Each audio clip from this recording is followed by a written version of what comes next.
Hello, you're listening to Hugo Talks Some More, the YouTube backup channel. So I see today that Bono, the Irish singer from U2, who also aligns himself over the last 2 decades with the elite, with the Clintons, with the World Economic Forum, with Bill Gates, he has put together an animation series called Pandemica. Here's an article on it. Bono, cruise to star in animated series on vaccine importance. The One campaign, One being Bono's charity organisation, announced Wednesday the new series called Pandemica, which will launch Thursday. The series was created to bring attention to global vaccine access in an effort to end the pandemic. So here we have it on YouTube, loads of videos in different languages. Here's the English ones, loads of animated adverts really, kind of jib-jab propaganda. And on each one it says, one is a global movement campaigning to end extreme poverty and preventable disease by 2030.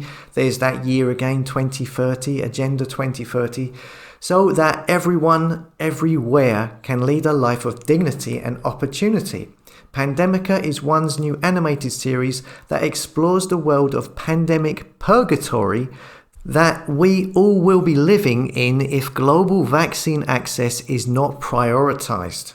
Interesting that they use the word purgatory. So you've got this animated virus armies here, chasing after people on bikes. You know, it says here on their first video in the comments, they ask, "We want to know your thoughts.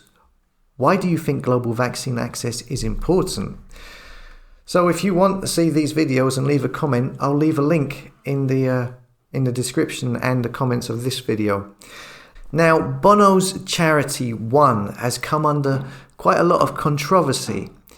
It says here in this Irish Central article, Bono's One charity under fire for abuse allegations. This is a few years ago. It says an investigation into U2 singers Bono's One charity has uncovered disturbing claims of the organisation's culture of abuse and bullying. It has also been revealed that the charity failed to pay taxes. A multi-million-dollar lawsuit has been filed against the organisation by former employees. Well, that doesn't sound too good, does it? Bono, who started One in 2004 to raise awareness of poverty, has said he was deeply sorry and admitted things had gone badly wrong. He said he was left reeling and furious about the allegations and vowed to meet the victims to apologise in person. And here we see in the New York Post, inside Bono's boundless hypocrisy, it details the amazing lengths that Bono has gone to avoid paying taxes.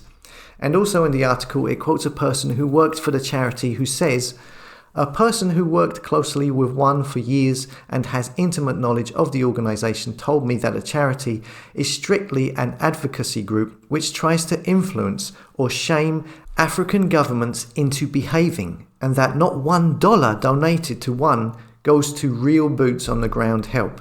It says here in the New York Post. It then goes on to say, to give examples of how One spends its money. It says, for example, a major focus of Bono's charity is educating women and girls.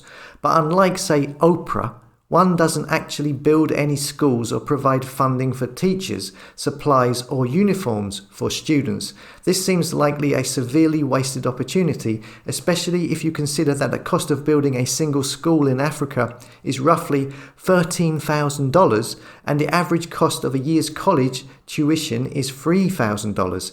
In 2015, One spent $768,000 in direct expenses on the star-studded Red Gala at Carnegie Hall, attended by Miley Cyrus, Bill Clinton, Stephen Colbert, and Joe Biden. That $768,000 could have paid for 57 primary schools or sent 256 women to university for a year.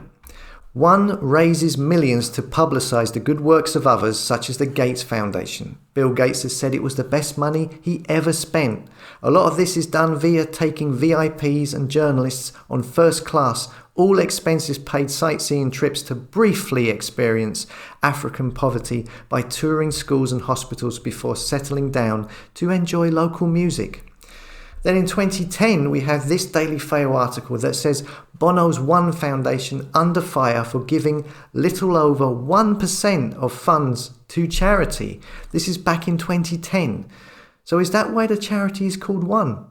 Who knows? It says Bono's Anti-Poverty Foundation One is under pressure to explain its finances after it was revealed that a small percentage of money it raises reaches the needy. The non-profit organisation set up by the U2 frontman receives almost 9.6 million in donations in 2008, but handed out only 118,000 to good causes, 1.2%. The figures published by the New York Post also show that 5.1 million went towards paying salaries. So I don't know, it seems these people, these self-elected saviours of the universe, seem to paint themselves as these holier-than-thou philanthropists who only want to do good, who want to save the world. Yet as soon as you dig under the surface, it seems to be not the case at all. You usually find out that they are said, as in this instance, to only give 1.2% to charity, as the Daily Mail said back in 2010.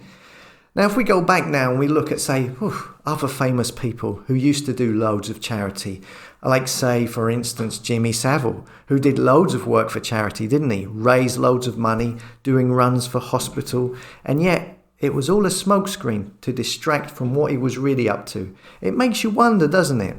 You claim that you want to make the world a better place, yet you do everything you can to pay as little tax as you can. In 2010, your charity is said to only give 1.2% out from donations, while over 50% is given to wages. It makes you wonder. As always, thanks for listening. Come and subscribe to hugotalks.com. Come and subscribe to the tribe. I want to build a network of like-minded people.